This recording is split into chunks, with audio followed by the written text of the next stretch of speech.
siyang ano.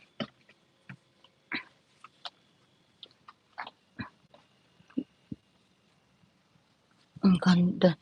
Dami pala nilang pagkain tinda doon. Oh. Wow.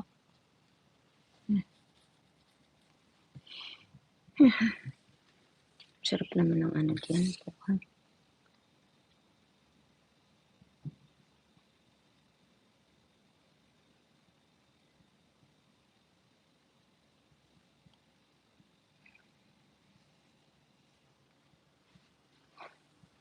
Paganda. Kasi ilan na bang minutes na ako dito? Oh guys, ilan na bang minutes ako? Uy! Hapit na ako mag-ano. 2 oras na lang tayo guys ha. Ano tayo, mayroon na lang akong 20 minutes to go. Okay, so nabalik. Ito na natin. Yes! Tama ba yan?